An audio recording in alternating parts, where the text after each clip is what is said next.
Hello, the standardized data tool for Civil 3D aggregates data across all your DWG model files into a single Excel file.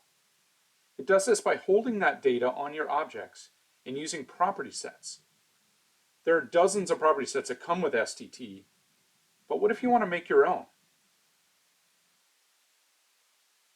This video will explore what property sets are, how they are set up, and how you can take advantage of them with SDT.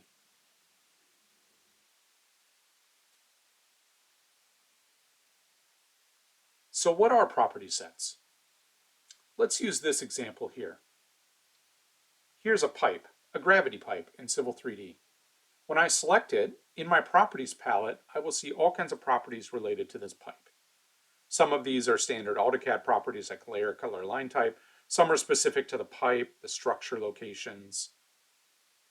You can even right-click on this and choose pipe properties and see more properties that aren't even shown in the properties palette. But what if I want to put my own custom properties on this pipe and track that data? That's what property sets are for. In Civil 3D, on the Manage tab, there's a Define Property Sets button. When I open that up, you'll see it opens up to the Property Set Definitions node. I can make a new one. Let me just call it Pipes. And then I can give it more of a description. But in this case, the first thing I want to do is set it to what objects this applies to. I was looking at a gravity pipe, which in Civil 3D is simply called pipe. If I also wanted to apply to pressure pipe, I could choose pressure pipe as well. And you see it's building a list of object types. You can have as many or as few as you want. Then I can define the properties I want attached to these pipes. Some properties are automatic. If I click on the Add Automatic Property Definition button, I see some options like what color is the pipe or what layer is it on. When I hit OK, you see it automatically added a layer. But I can also add my own manual properties. For example, maybe I want to call out who the owner of this pipe is. And in this case, it's just a string of text that I can add. I can format this text, maybe have it always be all capitals no matter how somebody types it in. That's done through a different spot in here under Property Data Formats. Another example might be Asset ID. Maybe I want to assign an asset ID to each pipe so that I can track it, or a barcode, or something that is going to be used to maintain this pipe in the future. Of course, I can continue building. I'm going to stick with those for now. When I OK out of here and I go click on this pipe, in my Properties palette, there's a tab called Extended Data. It's blank right now, but I have the ability to add property sets to this one pipe that I have selected. I could even select more than one pipe at a time. You see I have two selected now. The button's still there. I go to add property sets. It recognizes that I have a property set called pipes that applies to pipes. And so when I hit OK, it adds them in. The owner might be ABC Utilities, which I didn't spell correctly. If I deselect these pipes and I go back and click on either one, you'll see it remembers that data. ABC Utilities. I haven't selected this pipe yet, so there's no property set assigned to it. I could go back to these pipes and maybe give them an asset ID. Maybe that one is P001. Maybe I want to assign this one P002. You get the idea. That can be pretty tedious.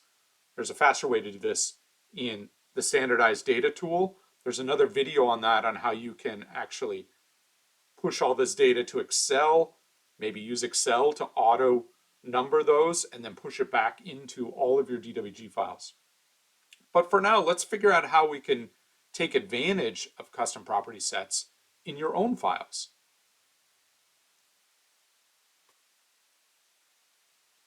To start this process, I'm going to make a job in the standardized data tool.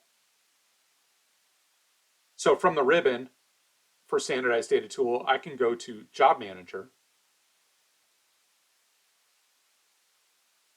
I'm going to make a new job. We'll just call it Custom Property Sets. I'm going to have it sit in the default location. I'm going to put it under my land planning collection. Again, there are other videos for SDT that explain how to create jobs, go into detail how to create collections. The key here is that I'm going to start with the template. So this is the SDT default template that comes with the software. This is where all the property sets are defined. I'm going to use that as my starting point to create my own custom ones. So I'm going to leave this here. I'm going to use the default job data file template, which is the Excel file where all the data gets aggregated. And then I'm just going to go browse and find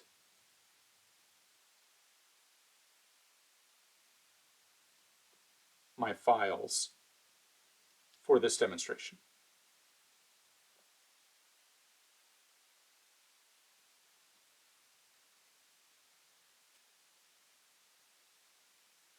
Okay, I've created my new job. And under Job Explorer, my new job under my land planning collection called Custom Property Sets has shown up. I have 3 model files within it. I haven't opened any of these files yet, but I can use my Job Explorer palette here to actually open either the job data file, which is the Excel file, or in our case, the job standards file. This is the file that has all the property sets defined in it.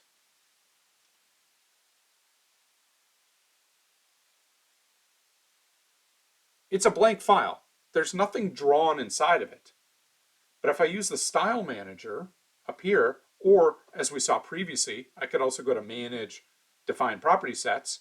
Either way, it opens up the Style Manager, and you'll see that the template out of the box contains a bunch of property set definitions, including some for both gravity pipe and pressure pipe.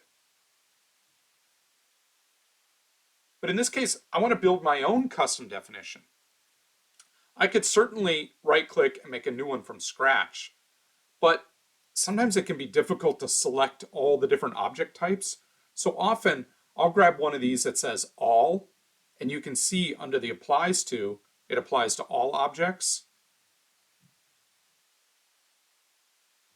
Some of them only apply to certain objects, and maybe you want to start with that. It depends on what you need, what objects you're tracking. If I look at gravity pipe, it's only pipe. If I look at pressure pipe, it's only pressure pipe. In this case, I'm going to make a new one. It's asking me for a name. Let's say my company is ABC, and I'm going to call it Custom. I can give it more of a description. I can use the Applies To button and just set it to be all objects, and then I can add in my definitions.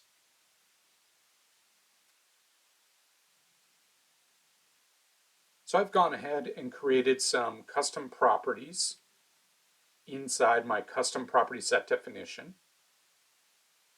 You see things like the name and code of the company who's in charge of that asset, a description of it, the ID, maybe the job site location, the owner's name, what work package it belongs to.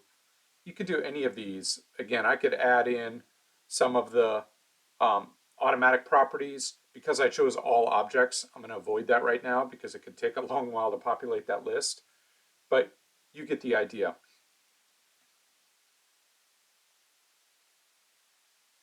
This is part of my job standards file. So I can save that, and now I can use that to apply to my files. So if I go back to my Job Explorer and open up one of my job model files, let's say this utility design, you saw this earlier. Again, if I pick on this pipe, there's no extended data assigned to it, and there are no property set definitions because you see there's nothing I can attach.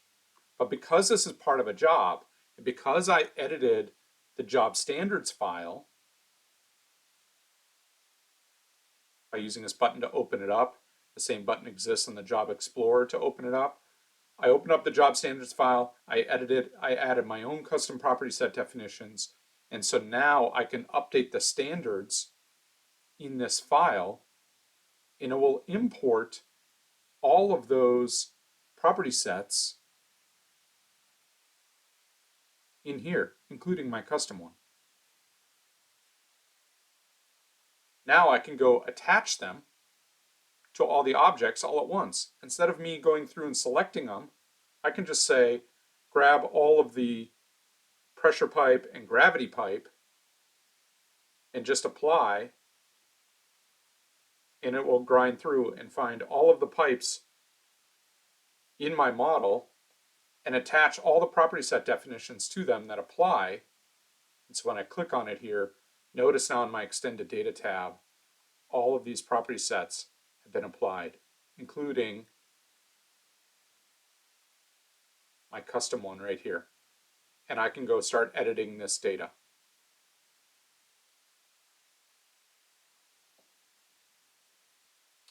There are other videos about how you can batch update the standards for all the model files in your job. You can batch attach the extended data to all those objects in your files. And then, of course, once you've gone through and attached, you can then sync your data to your Excel file, edit the Excel file, and sync the data back to here. To see videos on any of those tasks, to batch update or synchronize, you can go to our YouTube channel, the BIM Interoperability Tools YouTube channel.